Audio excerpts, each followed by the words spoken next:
Geography by MP Beniwal के सभी छात्र छात्राओं को नमस्कार।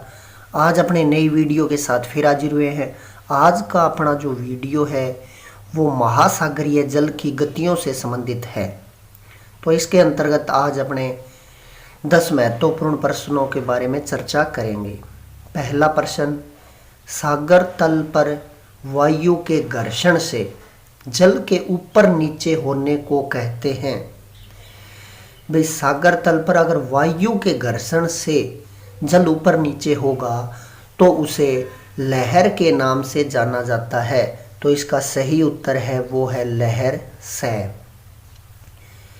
क्योंकि सागरीय जल का ऊपर नीचे होना अन्य प्रभावों से होता है तो उसे ज्वार भाटा के नाम से भी जाना जाता है।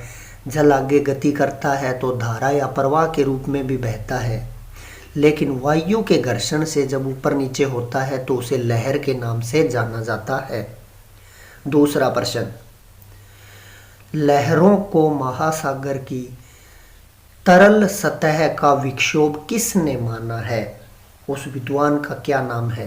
तो उसका नाम है रिचर्ड।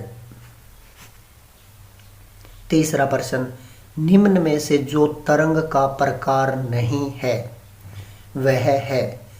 तो सी, सर्फ, स्वेल और ज्वार। तो ज्वार है वो तरंग का प्रकार नहीं है। पहले तीनों सी, सर्फ और स्वेल ये ज्वार के इसके तरंग के प्रकार है, लेकिन ज्वार नहीं है। अगला प्रश्न, ज्वार भाटा की उत्पत्ति में निम्नलिखित में से किसका प्रभाव अधिक होता है?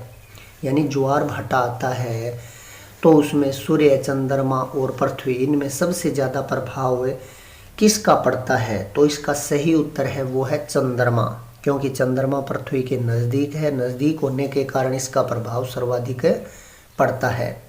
अगला प्रश्न है, युति वियुति की स्थिति होती है जब, यानी युति और वियुति की स्थिति कब होती है? तो इसका सही उत्तर आएगा द।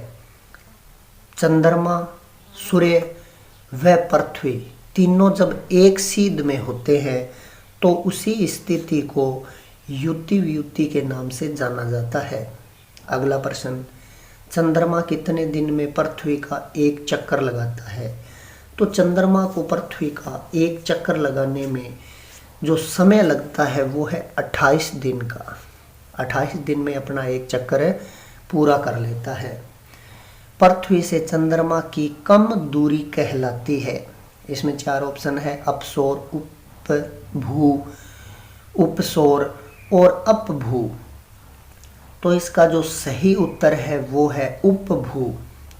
उप का मतलब नज़दीक, चाहे उसमें उपसौर यानी पृथ्वी सूर्य के नज़दीक होती है, उपभू यानी कि चंद्रमा और पृथ्वी की दूरी कम होती है। अपसौर और अपभू के अंदर यह दूरी ज़्यादा होती है। अगला प्रश्न, वृहद ज्वार आता है, यानी वृहद यानी बड़ा ज्वार कब आता है? तो अमावस्या को, पूर्णिमा को, शुक्ल पक्ष अष्टमी को। तो इसका सही उत्तर है वो है द। वृहद ज्वार अमावस्या और पूर्णिमा दोनों को ही आता है। अगला प्रश्न, फ्लोरिडा धारा कहाँ मिलती है? तो फ्लोरिडा धारा की बात करें तो यह अमेरिका के पास में है और इसके अंदर सही उत्तर आएगा मेक्सिको की खाड़ी के पूर्वी भाग में। अगला प्रश्न, ओयासिवो धारा कहाँ मिलती है? तो एशिया के पूर्वी भाग में, हिंद महासागर में, उत्तरी अटलांटिक में और अफ्रीका के पूर्वी भाग में। तो इसका सही उत्तर है वो है एशिया के पूर्वी भाग में, यानी जापान के पास ओयासिवो धारा मिलती है। तो ये थे आज के अपने 10 इम्पोर्टेंट प्रश्न जो महासागरीय जल की गतियों से संबंधित थे।